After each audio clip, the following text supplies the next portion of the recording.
Technology. We use Google satellite imagery to find old abandoned roads. We use the radar maps during a ride to avoid heavy rain. And of course, there is the worldwide internet web thingy, providing non-stop wisdom and practical advice about the best anodized valve caps. All this technology is very cool. I no longer use carrier pigeons, but have this phone that can make calls, send text messages, and has a built-in microwave oven. In an emergency, I can slap on some wheels and use it as a skateboard. I spent a few hours on Skype the other day talking to my fellow idiots from Traction E-Rag in Canada. We discussed how the internet has changed the world so radically for everyone.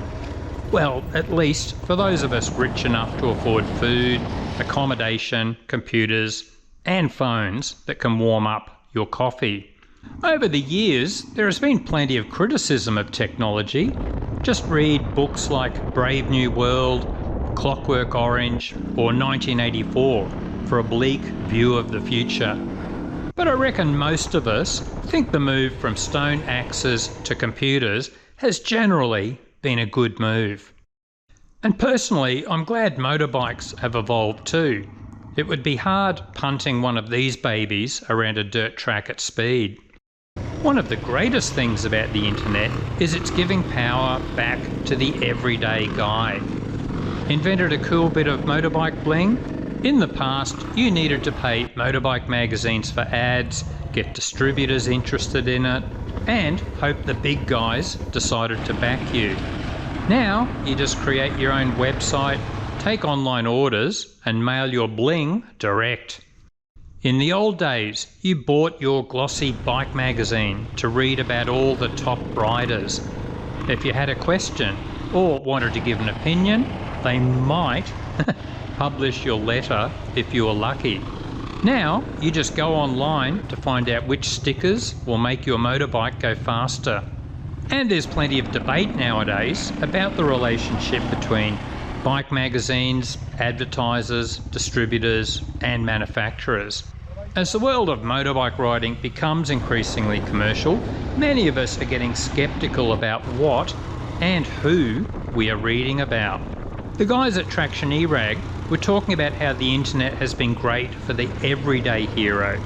Sure, all the top riders like Graham Jarvis or Johnny Walker are heroes, but the average Joe can now be in the spotlight.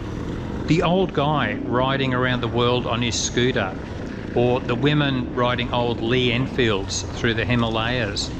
The danger here is if some average Joe suddenly pretends to be an expert. Let's say he hypothetically creates a range of training vids under a glossy veneer, saying that experts have been consulted, when in reality it's all just a very elaborate hoax.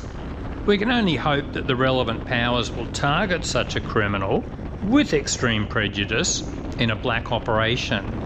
Of course, I am referring to the criminally inaccurate enduro training vids on that Cross Training Enduro channel. But until that day, let's use the internet for good, not evil.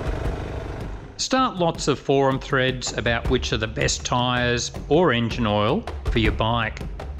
Loudly proclaim your opinions, but don't provide any evidence to support them.